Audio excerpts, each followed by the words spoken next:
Welcome back to the Ricky Matthews Show. Listen, this weekly visit that I get to do with the folks at SuperTalk Mississippi Media and SuperTalk Mississippi News specifically is a great opportunity for me to remind people the effort that's ongoing. But let me, before I go there, I want to bring Caleb Salers into the conversation.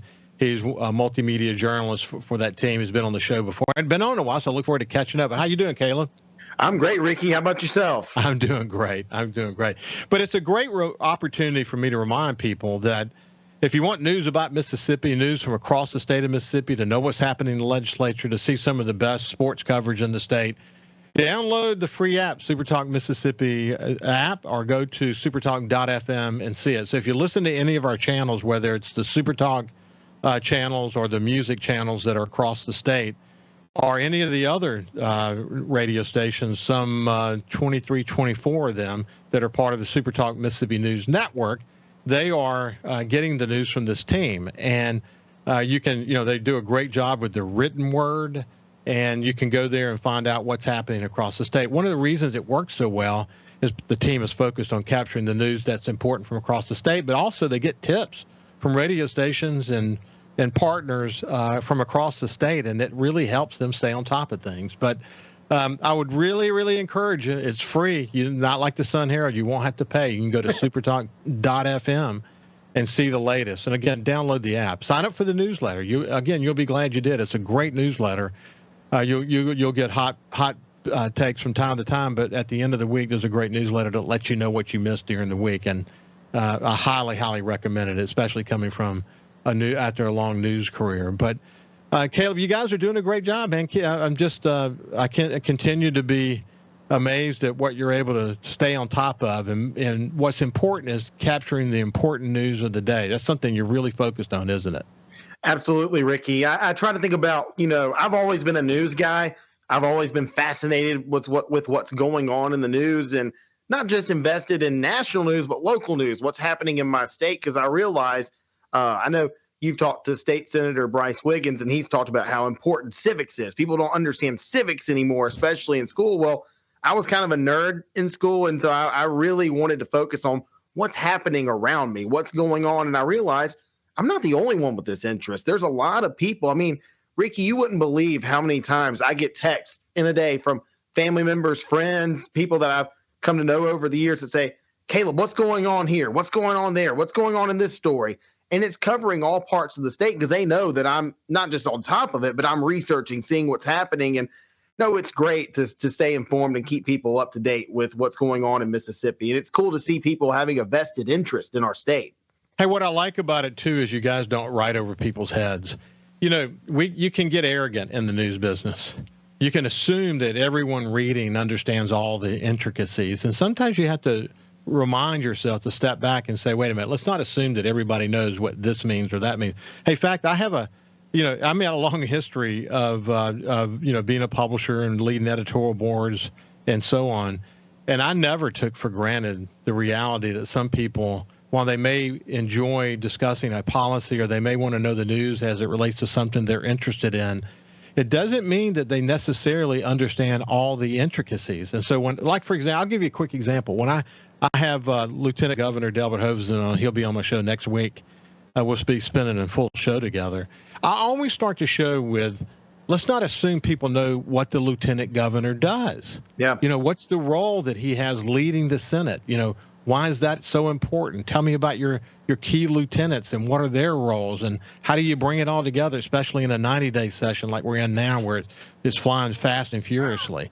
When I have a legislator on, we'll talk specifically about their area and how they go about representing their area. When I have the Secretary of State on, we talk about the multitude of responsibilities that the Secretary of State has. So that, again, I just don't assume people know what the Secretary of State does. Same with the Ag Commissioner. I get on and on. I do it every time. I think it is a way for us to be part of that civic lesson. You don't assume that everybody, okay, I've talked about it once, and so I don't need to talk about it again. That's not the approach that I take.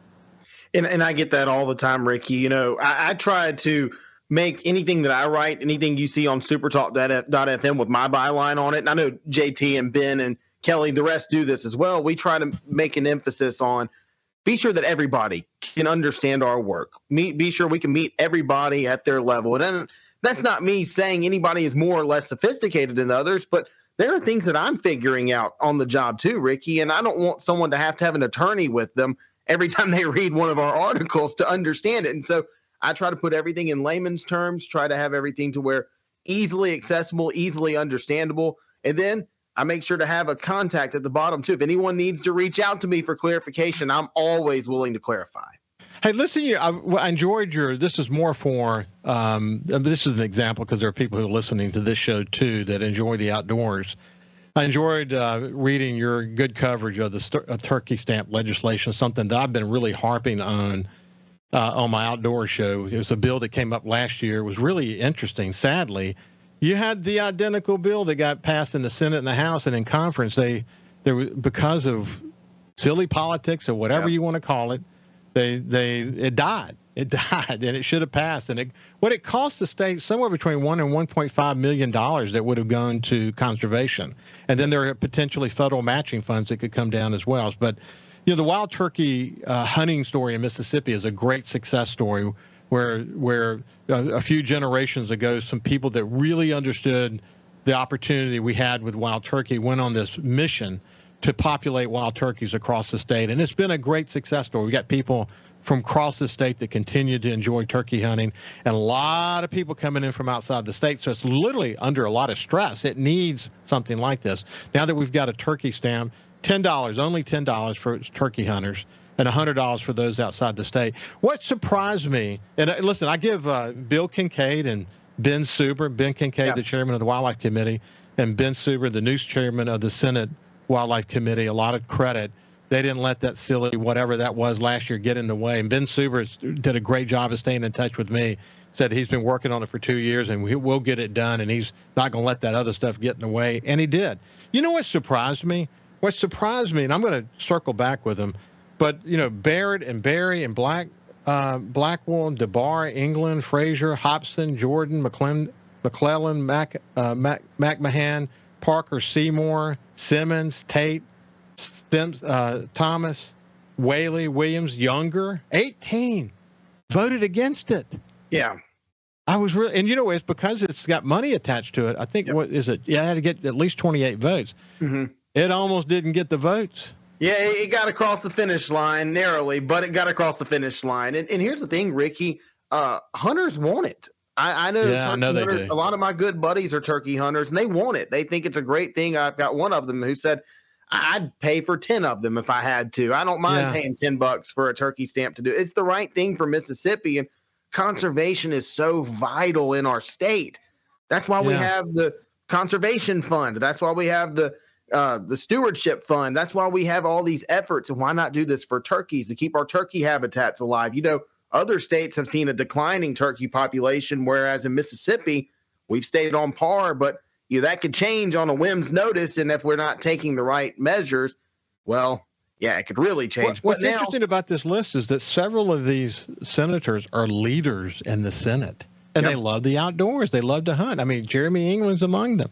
Yep. But I, what I don't do? I don't use this as an opportunity to speak out against their vote. Each one of them had their reasons why they did what they did. And by the way, they're very smart men.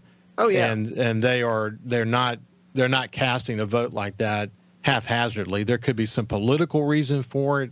There could be some, say, core policy reason why they voted against it. And so on. So I'll talk to many of them and try to understand it.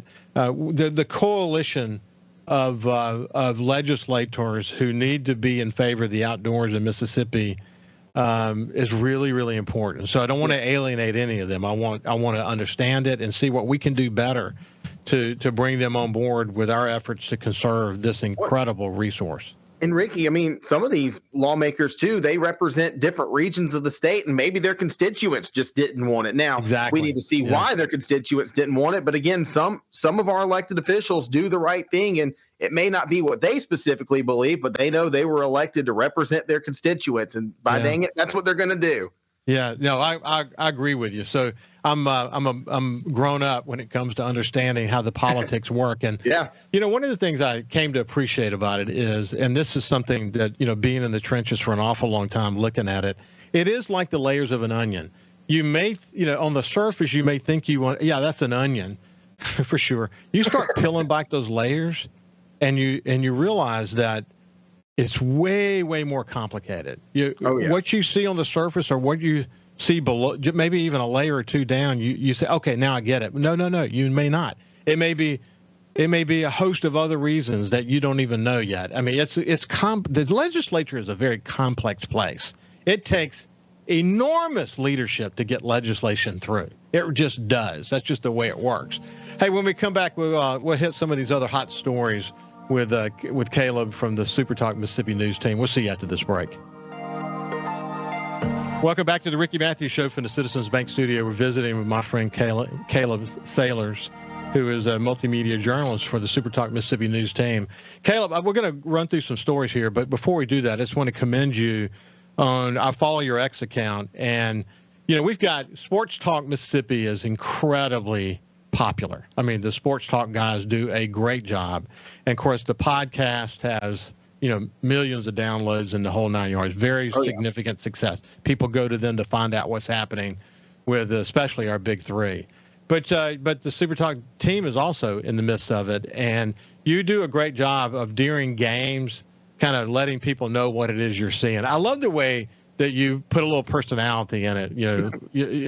You have a way with phrases, but you enjoy that, don't you? I love it, Ricky. One of my favorite things that I get to do, like the icing on top of the cake of working here at SuperTalk, which is the best job I've ever had, but is being credentialed to cover Ole Miss athletics. So I'm in the press box for football, basketball, baseball, you name it. And one quick aside I'll give you too is this is a historic year.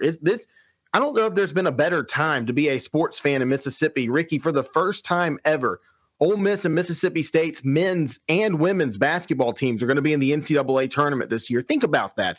How long have we had basketball in the state of Mississippi? And the first time ever, the men's and women's teams are going to be playing in the NCAA tournament. And the women for Ole Miss are probably going to be hosting the first round of the tournament in Oxford.